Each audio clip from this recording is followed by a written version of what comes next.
वैद्यकीय शाखे प्रवेशं गृहीतुं वैद्यः भवितुं स्वप्नेच्छाधारी सर्वाणां छात्राणां कृते कार्यरतः अस्ति एष अस्माकं माननीय श्री अण्णासाहेब डांगे आयुर्वेद वैद्यकीय महाविद्यालय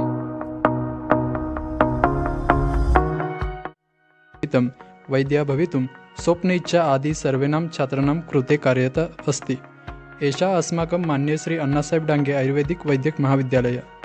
अस्मिन् महाविद्यालयस्य स्थापना 999 वर्षे सांगली जनपदे आष्टाग्रामे अभवत्। महाराष्ट्र आरोग्य विज्ञान विद्यापीठ नाशिक संलग्न एषः आचार्य डॉक्टर अमित पेटकर महोदय अस्ति। महाविद्यालयस्य प्रशासकीय अधिकारी डॉक्टर विजय डांगे महोदय अस्ति।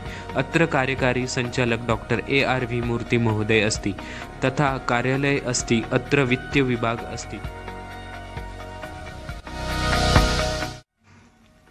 एतद् वाचनालयम् अस्ति। अत्र श्रीमान् पाटिल महोदय ग्रन्थपालः अस्ति। अत्र अभ्यासक्रमेतर बहवः पुस्तकानि सन्ति। स्वाध्यायकृते अत्र विद्यार्थीनां कृते स्वतन्त्रकक्षाः सुविधा अस्ति। शारीरविभागः अस्ति। अत्र शरीरविच्छेदनगृहः अस्ति। शरीरविच्छेदनस्य व्यावहारिकप्रयोगाः अत्र भवन्ति तथा च शङ्कानिरसनम् अपि भवति। छात्रान् अध्ययनार्थ सहायता भवेत् इत्यर्थ अत्र प्रतिकृतिसूची कोष्टकानि स्थापितानि। क्रियाशरीरविभागः अस्ति। अत्र क्रियाशरीरस्य व्यावहारिकप्रयोगाः भवन्ति तदर्थ अत्र सूक्ष्मक्षिका चलचित्रप्रक्षेपप्रणाली कोष्टकानि सूची अपि सहायतां सिद्धाः सन्ति। संहिताविभागः अस्ति। अत्र हस्तलिखित एवं दुर्लभ ग्रन्थसंग्रहः अस्ति। अत्र सङ्गणक सुविधा अपि अस्ति। अत्र विभागस्य स्वतन्त्र ग्रन्थालयः अस्ति। तथैव अत्र विभागीय संग्रहालयः अस्ति। तत्र विविध प्रतिकृतयः सन्ति तथा स्वतन्त्र। एषः धन्वन्तरी चिकित्सालयः अस्ति।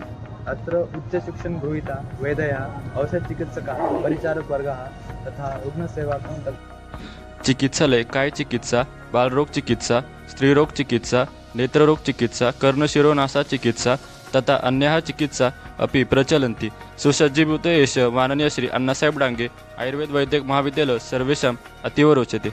विविधः क्रीडा क्रीडितुम् अत्र भव्य क्रीडाङ्गणम् अस्ति। अत्र बाह्यक्रीडा क्रीडितुं शक्यते तथा अन्तराक्रीडार्थनम् एषः क्रीडागृहं निर्मितम् अस्ति। अत्र बैडमिण्टन्, टेबल टेनिस्, चेस् इत्याद्यः क्रीडा क्रीडितुं शक्यते।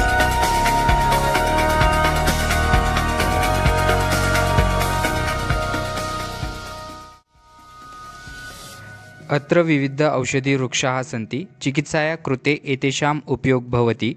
एतस्मात् विविध क्वाथ चूर्णा निर्मितुं शक्यते।